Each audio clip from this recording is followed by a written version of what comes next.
Welcome to the Peter King Podcast. And it's the last Peter King podcast, Myles Simmons. I think we're both going to cry at the end of this one, but it's a pleasure to have you on from Indianapolis. I am in my home office in Brooklyn, my home studio, Brooklyn, New York. You're in Indianapolis to preview the Combine. I am in Brooklyn to preview retirement. So let's tell everybody what we got on this podcast. No guest today. I'm the guest. How special is that? We are going to talk about retirement in the first segment. And then in the back half, we're going to talk about what Myles has seen so far at the Combine and what he is going to see at the Combine. We're going to talk about the Chicago Brain Trust, Matt Eberflus and Ryan Poles on the quarterbacks in this draft and on their own quarterback, Justin Fields, Sean Payton and George Payton, the coach and GM of the Denver Broncos, on the almost surely gone Russell Wilson, Brett Veach of the Kansas City Chiefs, the general manager, on trying to keep his two big defensive stars, Chris Jones and L'Jarius Sneed, and a very interesting story, I think, and a good story. The Cleveland Browns are going to submit a rules proposal to move the trading deadline back and to make it possible for teams to get better later in the season than at mid-season.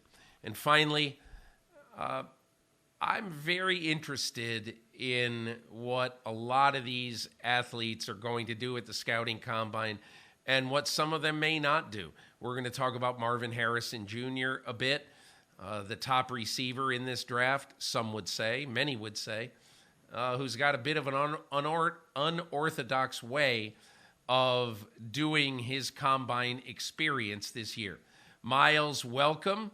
How's life in Indianapolis? I hear it's unseasonably warm these days. Yeah, it is unseasonably warm, and I have this, nice puffy vest, basically for no reason other than, I guess, my own, comfort. It's like Linus's blue blanket. I expected to need to wear it, so now I'm just wearing it, and we'll see if it eventually comes off. But yeah, it's been 70 degrees the last 2 days, which is just a little bit unexpected for Indianapolis in late February, but hey, I'll take it. I think it's hotter here than it is in Santa Monica right now, which is just blowing my mind a little bit. That is a little bit nutty. Well, anyway, you're looking very Hawkin today. I'll say that. Now, Myles, so in the first part of our program, I'm going to be selfish, and I'm going to discuss some of the things that happened over the last year that led me to make the decision to, on Monday of this week, to announce my retirement. And I must say my retirement with an asterisk because I'm going to do something. I just don't know what it is right now. I don't have any idea if it's going to be in the media, if it's going to be, I just don't know. This is a pretty new thing for me, so we'll figure it out as we go. But Monday was my last sort of regular column. Next Monday in Football Morning in America, I'm going to run far too many reactions to me retiring from all over the world. So anyway, that's where I am right now. And so, I've been doing this podcast in one form or another for about 7 years. I started it late in my career at Sports Illustrated, and I really enjoyed doing the podcast genre. It was really a lot of fun. And over the years, it's become a little bit different, adding guests and having co-hosts and things like that. So it has been a very, very enjoyable thing. And I know there are some of you who may not read the column and so really don't know very much other than what you might have heard or seen, or maybe haven't heard or seen anything at all. But I did, at age 66, announce my retirement on Monday of this week. And let's just go into that, and then I'm going to let Myles be Bob Costas and just ask me a few questions on this. Or maybe he'll be Mike Florio and ask me some questions that'll really tick me off. But anyway, I'll just preface it by basically saying that, a year or so ago, I was sitting in the winning coach's locker room in Arizona, after the Kansas City Chiefs beat Philadelphia to win the Super Bowl. And I had arranged beforehand that if there was a special play in the game, that Andy Reid would explain it to me after the game on camera with my videographer, Annie Koblitz.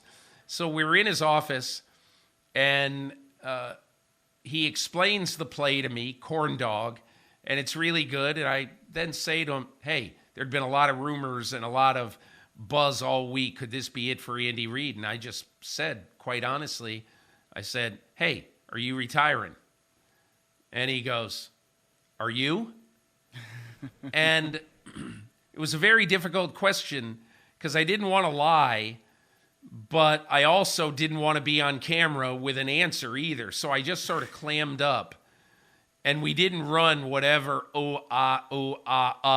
that I said on video, because I honestly was thinking about it at that point, and I just didn't know. So fast forward to a family vacation that we took to Hawaii in the spring, and our whole family was there. My daughter Laura, her wife Kim, their 2 kids, my daughter Mary Beth, her husband Nick, and their son, and me and my wife Ann were there, along with Kim's mom, came to help with the kids. So anyway, at one point I said, look, I want to have a family meeting. And I basically said, we have 3 choices here. I'm either going to keep doing this job, I'm going to quit right now, or I'm going to quit at the end of next year. And let's have some thoughts. So everybody gave their thoughts. Some thoughts were, will you please stop doing this? You get sick every year. You're 65 years old. Come on. Be realistic. Start being a grandfather, all that. And then it came around to Nick, who is one of the quietest but wisest people in my life. I love him to death. And I said, Nick, what do you think? And he goes, so how many years have you covered the NFL? 39. And do you still really like your job? I said, I love my job. There are some things that annoy me about it, but I love my job. I still really like doing my job. And he goes, well, if you love your job, why wouldn't you make it an even 40 years and then just leave at the end of that? And I said, out of the mouths of Nick. And I just thought it was a great point by him. If you still love doing what you're doing and you can take all the things that kind of tick you off about it, then keep doing it. So I sort of thought leaving Hawaii that I definitely would work this year, but it probably would be my last year. And then as the year went on, I was pretty sure it would be my last year. And then we get to December, and the coaching carousel starts to spin. And I thought to myself, okay, so this is the time of year where there's 4 or 5 coaches' agents who know what's going on. Mm-hmm. And every year I call them around this time of year and I say, hey, what's going on? What do you hear? What's happening? Who likes who? Who's the hot guy? Who's this? And I just said to myself, I absolutely do not want to do this. I have no desire to find out who the hot guy is, who the hot coordinator is. And so I just said, that's not a good sign. And then as I thought ahead toward, well, if I did upset the apple cart and decide to leave, well, what would that decide to stay? What would that mean? And then I started thinking of the postseason, and I said, "Oh my God, I do not want to go to the scouting combine. I just don't want to do it." And you know what? I love the scouting combine because it gives you the opportunity to see people late at night having a beer or a glass of wine and having a conversation with them far off the record about what really is happening. I love the combine. I've loved it for years. But the bottom line is, I don't like working at 1 o'clock in the morning anymore at all. I certainly don't like writing at 1 o'clock. I don't like drinking at 1 o'clock. I don't like doing anything really other than sleeping at 1 o'clock in the morning. So I don't want to do that. So I said, okay, well, you better quit right after the season or else you're going to the combine, buddy. So anyway, that's basically the story. And honestly, Myles, I feel great about my decision. I have no idea what's going to happen, but you know what? Sometimes in life, mystery is good. And that's my story. And now you get to have 3 questions, or however many you want. But Sure. I just figured, enough about me, let's move on. But anyway, go ahead. Wait, enough about me, ask me questions about me? Because that's pretty much what's going to happen here. Before I do that, though, you got to be selfish for a little bit, so I'll be selfish, too, since I have this opportunity and say what a thrill it has been for me these last 2 years to get to work with you and to get to do this podcast, this last iteration of this. I mean, it's been an unbelievable experience. And I put this on Twitter the other day, but, you know, sometimes you get to meet your heroes. You know, I've been reading you, Peter, basically since I could read about football, right? And, you know, you've been doing this longer than I've been alive. And so it has been an absolute pleasure, an absolute honor for me to be able to do this show with you. And, you know, like I said, sometimes you meet your heroes, sometimes you get to work with your heroes, and that experience is better than you could have ever imagined. So from the bottom of my heart, I thank you for that. So now I'll get to ask you a question. Myles. Of course. When did you feel like this was something that you could do professionally as an NFL reporter? And when you started that, what did you think your ceiling could be? And how has the experience actually lived up to that? Wow. Well, when I first started doing this in 1984, I didn't think anything other. I think one of the things that I tell young writers about this all the time is don't think about the next job. Don't do it. Take the job that you have and do the absolute best job from the time you wake up in the morning till the time you go to sleep. And you know what? Other jobs, that'll take care of itself. I never one time in my life went looking for a job. Jobs came looking for me. And I don't mean to say, oh, what a great guy I am, but I learned at an early age. It used to really bug me that I would see an NFL writer on the road somewhere, and he said, hey, do you know anybody at such and such a paper? Do you know anybody who might be able to help me with the sports editor at such and such a paper? I really want to get the job there, all that. And it used to drive me crazy. Just dominate your beat and be great, and then, you know, see what happens. So I never thought to myself, the day that Mark Mulvoy of Sports Illustrated called me in 1989, I never one moment in my life, not a moment, ever thought, man, I aspire to work at Sports Illustrated. I just never thought that because honestly, I thought it was impossible. And so that's the thing, Myles. I've always just felt like I'm going to do the best job I can. And then over the years, I've gotten to meet my heroes in the business, Will McDonough, Peter Gammons, and you know, some of the older guys like that worked with Paul Zimmerman. And I just always tried to take advice from them and tried to learn from them and watch them. Not necessarily what they said, but what they did. One of the things I loved about Will McDonough, you know, who's the old information guy, columnist for the Boston Globe, is that he would just sort of lay behind at the press conferences. But after the press conferences, he would go up and get Pete Rozelle or Paul Tagliabue by himself. And I would think to myself, how does he do that? How has he done that? I can't do that. Well, no crap, Sherlock. You're a wet behind-the-ears kid who they barely even know.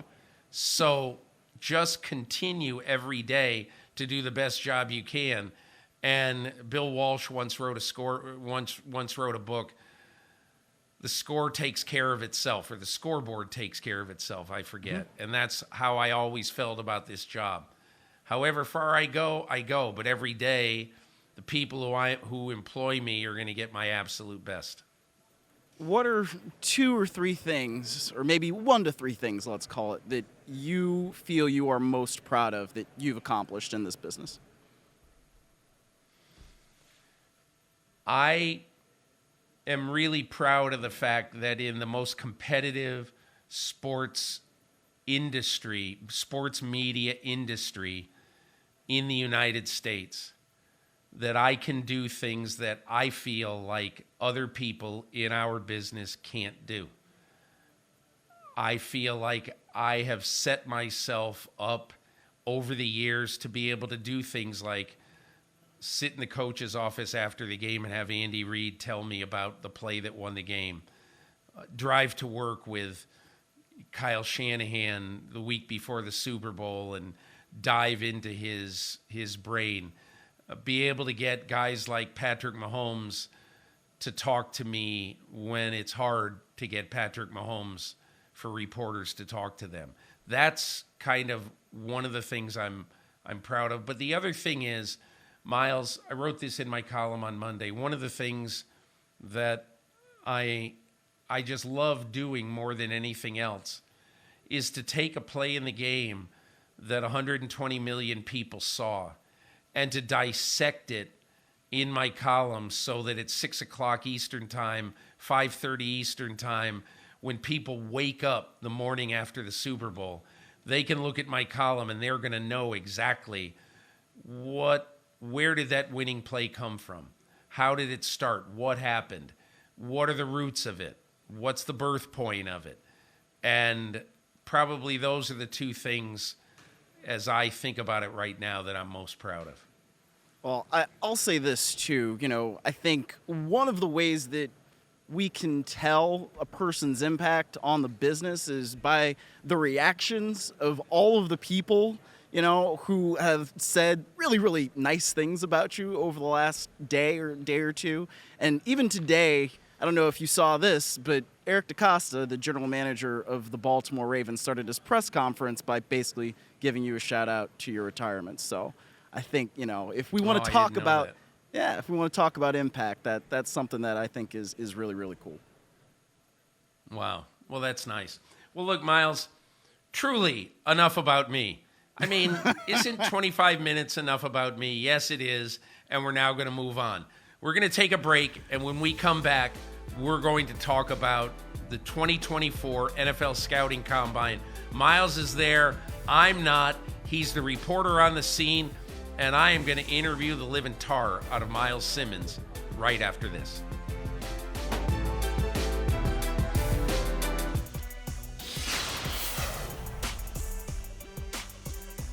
So we're back on the Peter King podcast. Me in Brooklyn, Myles Simmons in Indianapolis at the Scouting Combine. Myles, let's start with the story that just won't die. And it won't die until the Chicago Bears make a decision on what to do. What did we learn from the press availabilities of the general manager of the Bears, Ryan Poles, and the head coach of the Bears, Matt Eberflus? Yeah, both of those guys were speaking today to reporters, and what Ryan Poles said is that there basically is no master plan, right, that he can share with the world right now when it comes to quarterback. And Eberflus was basically talking about a lot of things that he looks for in QBs, what are the traits, what are leadership, this and that.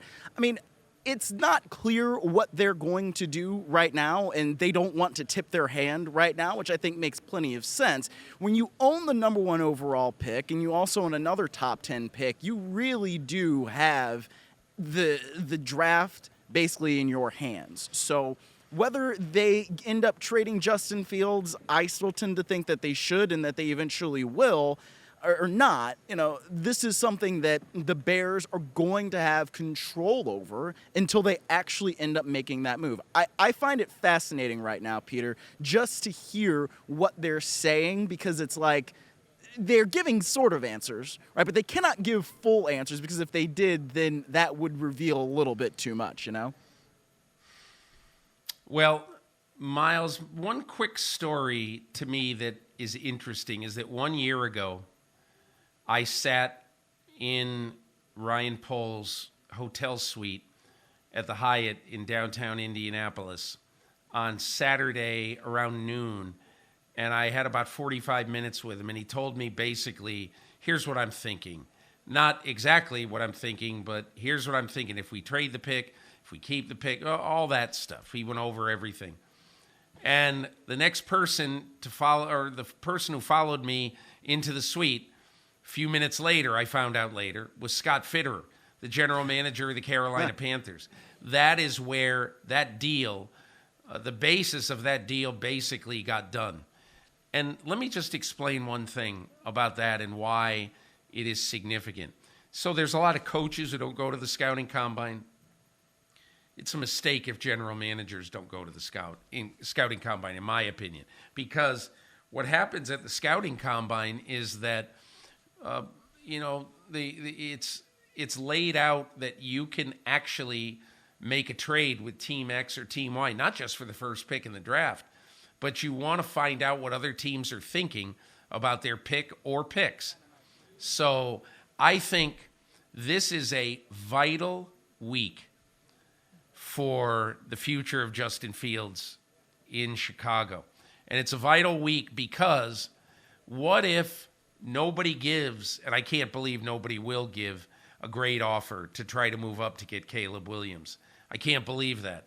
And look, it could be that the Bears have decided we're going to keep this pick and get rid of Justin Fields. That's possible too. But Myles, my point all along has been if they trade this pick in this year's draft and next year's draft, the Bears could have a total of 8 or 9 picks in the first 2 rounds to totally rebuild their team. And you and I have a disagreement on this. I would rather have a B quarterback with a team around him that is like the Kansas City Chiefs than have an A quarterback with a team that has 6 major holes, including 2 on the offensive line. Anyway. You bumped his grade up a little bit from last week. That's all I'm going to say. Last week he was B minus C plus. Now he's a B. So that's a little bit different. All right, let's give him a B minus. But Myles, do you leave there, or do you as you sit here right now, do you have a gut feeling on the Bears and what they're going to do or not? I mean, my gut feeling is that they will keep the pick and trade Justin Fields. And I think the other thing that they could do if they do that, they have the number 9 overall pick. That is their original pick. Obviously, they got the 1 pick from the Carolina Panthers in making the trade last year. But if you have that number 9 overall pick and you want to move down again, you still can, and you can pick up more premium picks that way too. So just because they end up keeping the number 1 overall pick doesn't mean that they can't pick up more premium picks and still stock up their team that way as well. The one other thing that Ryan Poles said at the Combine that I read about anyway is that they really would like to, out of respect for Justin Fields, make a decision by the start of free agency, because obviously teams are going to start making decisions on their quarterbacks. And it's only fair to Justin Fields that he be there at the start of that decision-making process. Let's say the Atlanta Falcons really like Justin Fields but don't think they're going to get him, so then they go and pay a ransom for Kirk Cousins. Well, I mean, maybe they really don't want to do that. But anyway, I think that is a very fair thing for the Bears to do. Myles, any other interesting quarterback news out of the early interviews that you can share with us, or any other gut feelings you have on the quarterback market, whether it be a college player, whether it be Russell Wilson? What's your gut feeling right now? Yeah, Russell Wilson, it just seems like he is going to be released at some point in the next 2 weeks by the Denver Broncos. So Sean Payton was asked about anything like a timeline, something like that, with Russell Wilson today, and I was at that press conference, and he basically said, yeah, I think we'll have a resolution within the next 2 weeks. He didn't necessarily use the word resolution. It was a decision, I think. But that's basically what it is. And if you look at it, I mean, it seems like it will be one of those post-June 1 release designations so that they can spread out that cap hit. But clearly it did not work out between the Broncos and Russell Wilson. I mean, say what you want about whatever happened in 2022, but then you come in 2023 with Sean Payton, and it was significantly better, but it obviously was not what Sean Payton wanted it to be. So that's going to be interesting. How do they not only get rid of Russell Wilson, are they going to release him? So then what's the future with Russell Wilson, right? Where does he go? He doesn't necessarily need to take a huge contract because he's already got a lot of money coming to him that was guaranteed to him by the Denver Broncos before. And then for the Broncos themselves, are they going to end up drafting a quarterback? What are the kinds of things that they're going to look for in a QB, and how are they going to be able to pick one of those guys up? That's going to be really interesting to see how Sean Payton can now develop another person into being a franchise quarterback like he was able to do with Drew Brees. And yes, Drew Brees had plenty of success with San Diego before he went to New Orleans, but it's not like we were talking about Drew Brees as one of the top QBs of his era before he started working with Sean Payton in New Orleans. So that's something that really fascinates me. In my opinion, I agree with you, Myles. I don't see any way that Russell Wilson stays. I think the best place for him is Pittsburgh. I hope for him personally that he gets there, and I hope for the Steelers that he gets there, because I just don't think the Pittsburgh Steelers, in a division with Deshaun Watson, Lamar Jackson, and Joe Burrow, I just don't think you can go into your season with Kenny Pickett and Mason Rudolph battling it out for the starting job. I don't mind if one of those guys wins the job fair and square, but let's have a little bit better competition baseline than just those two guys. Let's add somebody with some pelts on the wall like Russell Wilson. I want to ask you, Brett Veach, the Kansas City general manager, and Andy Reid are also at the scouting combine. What are you hearing? What are your thoughts about them being able to keep Chris Jones, the defensive tackle, L'Jarius Sneed, the cornerback, or both? Well, Brett Veach talked about it today. He said that really it is a priority to keep both of those guys, and he mentioned using a tag in order to make that happen, right? So that's something that they have as a tool in the toolbox, the franchise tag or the transition tag, which is not necessarily something that we think about when we think about tags, right? But if you do utilize the transition tag, then you still have that kind of right of first refusal if somebody is able to reach an agreement on the open market. I think that's something that, to me, makes a little bit more sense if they were to use that on Sneed. So what Veach said basically was that Chris Jones is first on the list. So that also makes sense to me, just based on the way things went with them last year, trying to renegotiate that contract. Weren't able to get it done, obviously. Chris Jones sat out that first game against the Detroit Lions, then came back and played so well across the season. I mean, really could have been MVP of the Super Bowl if you didn't want to give it to Patrick Mahomes. He is that good, and he is that much of a game changer. Yeah. He obviously wants to stay in Kansas City. I mean, he would not have been on stage at the parade, talking about I'm going to be here next year and the year after that and the year after that if he didn't want to be there. And so a lot of times when a team wants the player also wants to be there, they're going to figure out a way to get it done. They just haven't done it yet. So what Veach said, and this is to your point about why the combine is important, well, all the agents are here. So Veach said you're going to sit down with some of those guys, those agents, have those discussions, so that we can start getting the ball rolling on a potential deal with a Chris Jones, with a L'Jarius Sneed. So they definitely want to keep both of those guys. And when you have somebody who is an elite rusher and you also have somebody who's an elite corner, those are basically the cornerstones of crafting elite defense. And we know that the Chiefs were that in 2023. I was going to say one thing, Myles, and I just want to hear your gut feeling on this. Okay. I wonder if the salary cap jumping in a gargantuan way is going to hurt them. We've already heard Chris Jones saying, I want to be there, I want to be there. I could see them giving Chris Jones 1 year, pick a number. It's absurd, $32 million, I don't know. But getting him to come back to try for the three-peat. But I don't know, if you're L'Jarius Sneed, you have to understand, like a lot of people would say, well, why would L'Jarius Sneed leave? And obviously, he wouldn't want to leave. But here's the point. L'Jarius Sneed and most veteran players get one shot, Yes. other than quarterbacks, get one shot at a huge contract. Yes. So if you're L'Jarius Sneed, and this is your one shot, you have no idea 4 years from now how many injuries you'll have, will your ability have slipped at all, what will happen. So you're almost at the point where if Kansas City offers you $22 million a year, 4 years, 88, a lot of guaranteed money, whatever, but somebody else offers you 4 years, 105, as much as you don't want to do that, part of you is probably going to be thinking, this is it for me. There's nothing guaranteed after this contract. And if I'm only going to hit it one time, I've got to do the best I can. And that's why, and people should not begrudge L'Jarius Sneed at all. Again, Chris Jones, a little bit of a different story. He's already said, I'm going to be here, all that. So you know where his heart is and all that. And plus, if you're Chris Jones, I wouldn't mind signing 1 year, 30, 32 million, whatever, and then hitting the open market when I still have some prime left. But, Myles, last thing I would ask you, your hometown Cleveland Browns made an interesting proposal. Explain it to the Peter King podcast audience.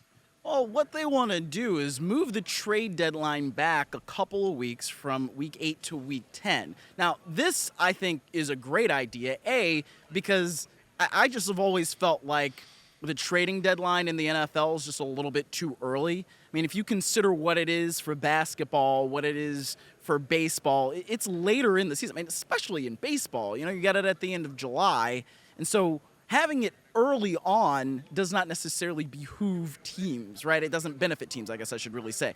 So that's one thing that I think is really good about it. I mean, now when you have guys that get released, right, later on in the season, they go on waivers. They don't necessarily have, the ability to control where they go and all these different types of things.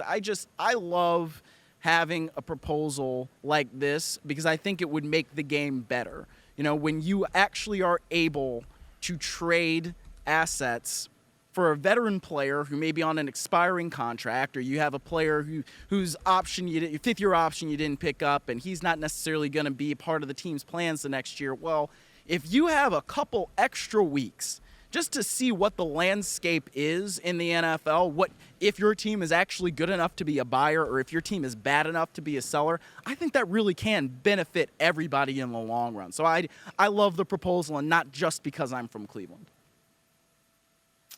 I think it's a great idea. The longer you can wait, the better. Baseball's trade deadline being 2/3 of the way through the season is so much of a better idea because you have a great idea 2/3 of the way through the season exactly where you are. And in football, halfway through the season, you have a decent idea, but not altogether great. Myles Simmons, thanks so much for the last 2 years. Thanks for this particular podcast where you've educated us on what's going on the ground in Indianapolis. So thank you for that. Thanks for being there for me for the last couple of years. And everyone out there, thanks a lot for being part of my life over the last several years doing a podcast. I've enjoyed it. I'm going to miss you. Who knows? Maybe one day I'll be doing a podcast on the NFL, on something else. I have no clue. But anyway, I've appreciated my time I've spent with you. Thanks for listening to this episode and every episode of the Peter King Podcast. Farewell to all, and thanks for being a great audience.